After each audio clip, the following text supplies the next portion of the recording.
یہ کون نہیں جانتا کہ پاکستان ڈیفالٹ کے دہانے پر تھا۔ اس ڈیفالٹ سے بچنے کے لیے کولیشن حکومت کے تمام زعماء اور پارٹیز نے مل کر فیصلہ کیا اپنی سیاست کو قومی مفاد کی خاطر قربان کر دیں گے، اور ہم سیاست نہیں ریاست کو بچانے کے لیے کسی بھی حد تک جائیں گے۔ وزیر اعظم نے قومی اقتصادی پلان اڑان پاکستان کا اجرا کر دیا۔ شہباز شریف نے لانچنگ تقریب سے خطاب میں کہا، معاشی استحکام کے لیے بہت مشکلات کا سامنا کرنا پڑا، فیصلہ کیا سیاست کو قومی مفاد کی خاطر قربان کر دیں گے، ریاست کو بچانے کے لیے کسی بھی حد تک جائیں گے۔ ہمارا یہ سفر مستحکم معیشت سے مضبوط معیشت تک کا ہے۔ IMF کا موجودہ پروگرام پاکستان کی تاریخ کا آخری پروگرام ہوگا۔ اقوام عالم میں کھویا ہوا مقام حاصل کرنے کے لیے ہمیں خود کو بدلنا ہوگا۔ تقریب میں اڑان پاکستان کے لوگو اور کتاب کی رونمائی۔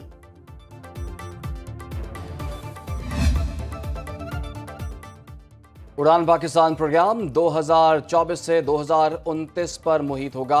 2029 تک برآمدات کو سالانہ $60 ارب تک بڑھایا جائے گا۔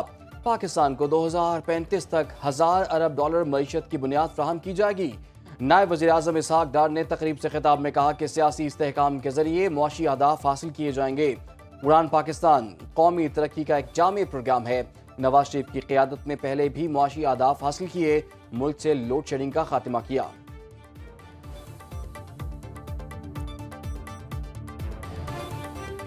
پاکستان میں 18 گھنٹے کی لوڈ شیڈنگ تھی، تو انرجی واز فرسٹ ہی کہ اس کو ایلیمینیٹ کرنا ہے۔ Secondly the economy was in shambles, macro economic unstable country, تو economy was the second E, and the third E was the extremism. If you recall, Pakistan used to have very high terrorist attacks per month.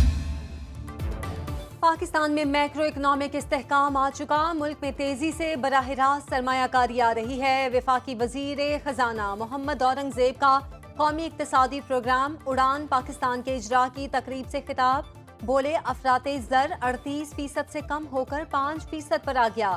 Pakistan stock exchange دنیا کی دوسری بڑی market بن گئی۔ Policy rate 22 سے 13% ہو گیا۔ سالوں بعد کرنٹ اکاؤنٹ خسارہ پلس ہوا۔ 2028 تک 6% سے زیادہ گروتھ ریٹ حاصل کر لیں گے۔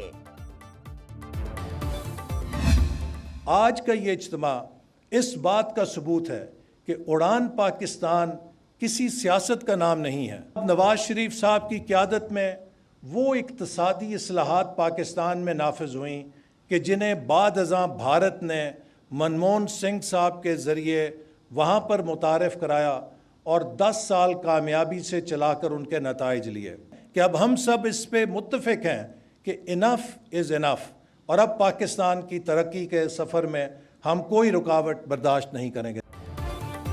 پاکستان کو خطے میں ٹریڈ اینڈ کامرس کا ہب بنائیں گے۔ وفاقی وزیر منصوبہ بندی احسن اقبال کا اڑان پاکستان کے اجرا کی تقریب سے خطاب، کہا نواز شریف کے اکنامک پلان کو منموہن سنگھ نے اپنایا، خوشحالی کے لیے مزید سیاسی انتشار کے متحمل نہیں ہو سکتے۔ وفاقی وزیر اطلاعات عطا تارڑ کہتے ہیں کہ میڈ ان پاکستان ایجنڈا عوام کے لیے خوشخبریاں لائے گا۔ ہوم گرون اکنامک پلان معاشی اصلاحات کا روڈ میپ ہے۔ ملک ڈیفالٹ سے استحکام کی طرف آیا اور اب ترقی کی طرف بڑھ رہا ہے۔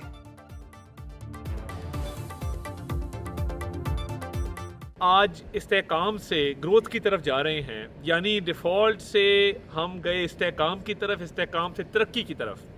تو یہ الحمدللہ اللہ تعالیٰ کا کرم ہے کہ ہمارے تمام اکنامک انڈیکیٹرز امپروو ہوئے ہیں۔ سال 2024 استحکام پاکستان کی روشن نوید۔ Army chief general Asim Munir کی زیر قیادت مختلف شعبوں میں بے مثال خدمات کے سیر حاصل نتائج برآمد۔ دہشت گردوں کے خلاف کارروائیوں میں 925 خوارج جہنم واصل، 73 انتہائی مطلوب دہشت گرد ہلاک، سینکڑوں کو گرفتار کیا گیا۔ آرمی چیف کی کامیاب ملٹری ڈپلومیسی کی بدولت اہم ممالک سے تعلقات میں بہتری اور غیر ملکی سرمایہ کاری میں اضافہ ہوا۔ پاکستان غزہ، لبنان اور کشمیر کے عوام کی مؤثر آواز بن کر ابھرا۔ پاکستان نے SCO کانفرنس کی میزبانی کی، جس میں چین، روس، بیلاروس، قازقستان، کرغستان اور تاجکستان کے وزرائے اعظم، ایران کے نائب صدر اور بھارت کے وزیر خارجہ نے شرکت کی۔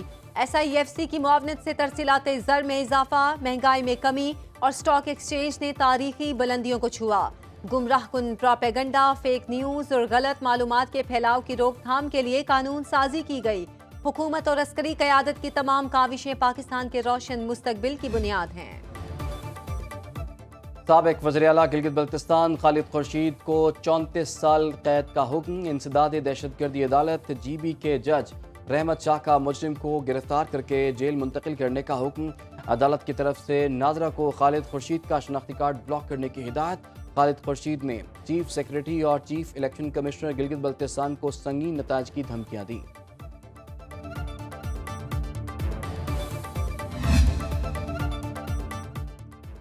پی ٹی آئی رہنما اسد کیسر کی 30 جنوری تک راہداری ضمانت منظور۔ پشاور ہائی کورٹ کا سابق اسپیکر قومی اسمبلی کو کسی بھی مقدمے میں گرفتار نہ کرنے کا حکم۔ اسد کیسر کہتے ہیں آئینی ترمیم نے عدالتی نظام کو مفلوج کر دیا۔ ہمارے خلاف مقدمات جھوٹے اور سیاسی انتقام پر مبنی ہے۔ 9 مئی اور 26 نومبر کے واقعات پر جوڈیشل کمیشن بنایا جائے۔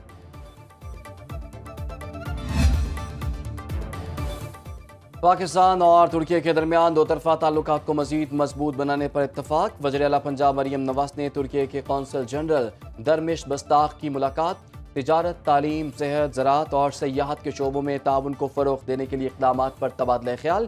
وزیراعلیٰ مریم نواز نے ترکی کو پاکستان کا عظیم دوست اور بھائی قرار دیا۔ پنجاب حکومت ترک سرمایہ کاروں کو ہر ممکن سہولیات فراہم کرے گی۔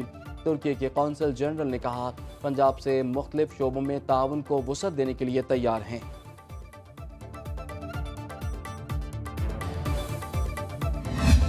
جتنی مرضی کوشش کر لیں، آپ ایک لاحاصل جنگ میں داخل ہو چکے ہیں، اور آپ غازیوں سے یہ گزارش ہے کہ جہاں جہاں اپنی سروس میں جائے آپ نے بڑی غیرت مند اور دلیری کے ساتھ یہ مقابلہ کرنا ہے، اور یہ مقابلہ کرتے ہوئے یہ سوچنا ہے کہ یہ ریاست تا قیامت کے لیے بنی ہے اور اس ریاست کے 1 انچ کو کوئی نقصان نہیں پہنچا سکتا ہے۔ دہشت گردوں کو بھارت کی ایجنسی را فنڈنگ کرتی ہے۔ دشمن بزدل بھی ہے اور چالاک بھی۔ وزیر اعلیٰ بلوچستان سرفراز بگٹی کا کوئٹہ میں تقریب سے خطاب۔ بولے ملک کے لیے جانوں کے نذرانے پیش کرنے والوں کو سلام پیش کرتے ہیں۔ معصوم لوگوں کی ذہن سازی کر کے دہشت گردی پھیلانے کی کوشش کی جاتی ہے۔ پاکستان تا قیامت رہے گا، کوئی دشمن اس کو ختم نہیں کر سکتا۔ پاکستان پیپلز پارٹی کا آپ نے شہید محترمہ بینظیر بھٹو کی 70ویں یوم شہادت پہ دیکھا ہوگا کہ چیئرمین بلاول بھٹو زرداری اور صدر آصف علی زرداری نے بڑا کلیئر اپنا موقف اس کے بارے میں رکھا ہے کہ ہم کسی بھی صورت میں سندھ کے پانی کا ایک بھی قطرہ کم نہیں ہونے دیں گے۔ دریائے سندھ کے پانی کا ایک قطرہ کم نہیں ہونے دیں گے۔ وزیر اعلیٰ سندھ مراد علی شاہ کی ٹھٹھہ میں میڈیا سے گفتگو، بولے ملیر ایکسپریس وے کا پہلا فیز مکمل کر رہے ہیں۔ کراچی میں پانی کی ضروریات کو پورا کرنے کے لیے مختلف منصوبوں پر کام جاری ہے۔ کراچی کو یومیہ 9800 کیوسیک پانی ملے گا۔ پانی کے منصوبوں پر ورلڈ بینک کا تعاون حاصل ہے۔ پارا چنار اور کرم کے واقعات پر دل رنجیدہ ہے۔ پرم دھرنوں کے کبھی بھی خلاف نہیں رہے۔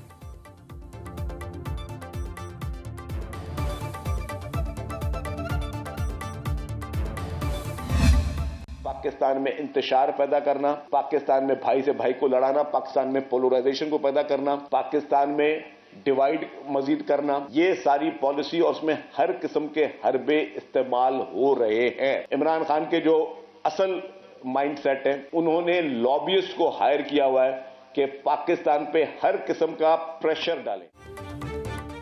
بانی پی ٹی آئی ملک میں تقسیم چاہتے ہیں۔ انہوں نے ملک کی ترقی کے لیے کوئی کام نہیں کیا، یہ چاہتے ہیں کسی طرح ملک دیوالیہ ہو جائے۔ سینئر وزیر سندھ شرجیل میمن کی نیوز کانفرنس، بولے پی ٹی آئی کی ایک ٹیم مذاکرات اور دوسری پاکستان کو بدنام کر رہی ہے۔ عسکری تنصیبات پر حملہ ہوگا تو کیس ملٹری کورٹ میں ہی چلے گا۔ بانی پی ٹی آئی ماضی میں ملٹری کورٹ کی حمایت کر چکے ہیں۔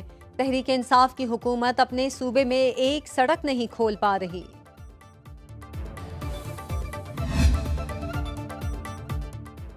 سال نو پر پیٹرولی مصنوعات کی قیمتوں میں کمی کا امکان۔ پیٹرول 2 روپے، ڈیزل کی قیمت میں 3 روپے فی لیٹر کمی متوقع۔ اوگرا کی سمری پر حکومت پیٹرولی مصنوعات کی قیمتوں میں رد و بدل کا فیصلہ کرے گی۔